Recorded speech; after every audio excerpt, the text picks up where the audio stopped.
سلم ايديك. موافق. شوف هي 3 مليون طيب بتخلص كل ست الاكل بتاخذ 3 مليون ليره سوريه. جاهز؟ بس في شروط.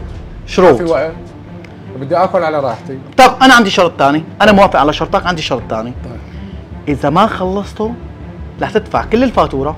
الفاتوره؟ ايه الفاتوره شغلتها بسيطه. جاهز؟ يلا يلا بلش.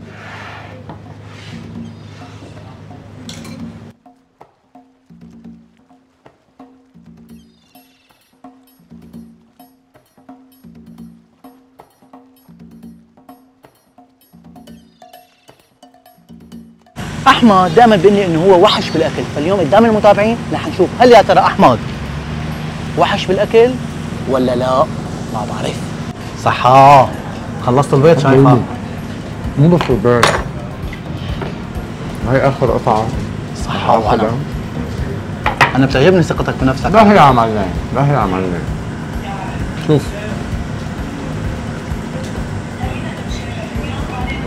ليش عم تاخذ المليون؟ خلصت نص الكميه. دفعة انا موافق. كل ما تخلص شيء بتاخذ دفعه. يا سلام. يلا انا موافق. صحا. تاكل؟ لا صحا.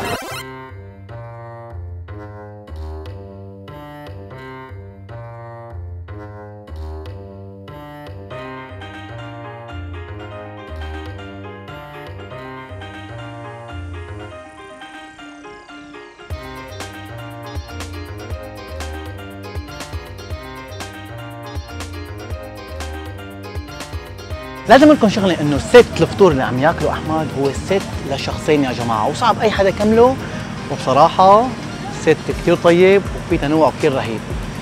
انا مشتهي بس كمان بنفس الوقت ما بدي احمد يربح. والله جوعان. صحا. شو معلم بيعجبني انه احمد فنان بالاكل، يعني بيعرف شلون ياكل. ساعتين وانا اشتهيت؟ لا انا اصلا بتعرف انه انا عامل ريجيم. تعب ابو ريجيم، تعب.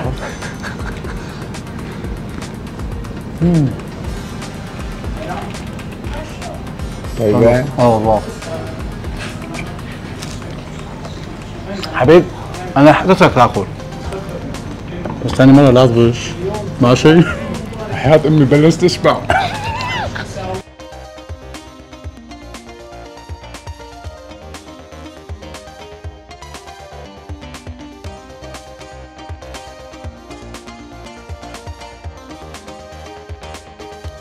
انا مبسوط لانه احمد تقريبا استسلم. خالص تعال نشوف شو القصه، وانا والله العظيم لازم اكل معه لانه كثير اشتهيت. تعال. شو استسلمت ولا لسه؟ قسم بالله عم باكل غصب عني. استسلمت ولا لا؟ استسلم. اعطيني هدوم. هلا شو رح اعمل؟ رح احطهم هون على جنب وتجيب الكرسي وانا اكل عنك. ايه اهلا وسهلا. تعال. بس راحت عليك المعجنات انت. حبش وقصص. سلم هالايدين. شكرا. تفضل اخي. كول طيب الاكل. حسابي لو سمحت. ما بدك تاكل؟ مالي قدران. لا مو نشرب. واو.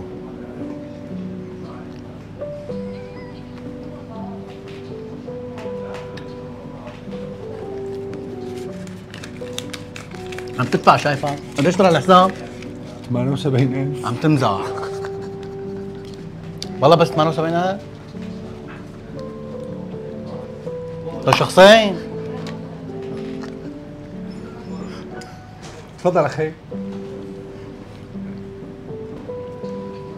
صحة يا ابو حميد. حبيبي. هلا نحن لازم نقول شغله، انه نحن كنا بعرض فطور الخاص بمطعم اما. عندهم فرعين. فرع وين هون؟ ابو رمانه وفي بالجاحظ. نعم. الفطور لشخصين طلع 78,000، يعني على الشخص قديش؟ 39,000. والله يا بلاش عن جد، فطور كثير غني ومتنوع ومشبع صراحه وظريف. بس احمد اللي دفع.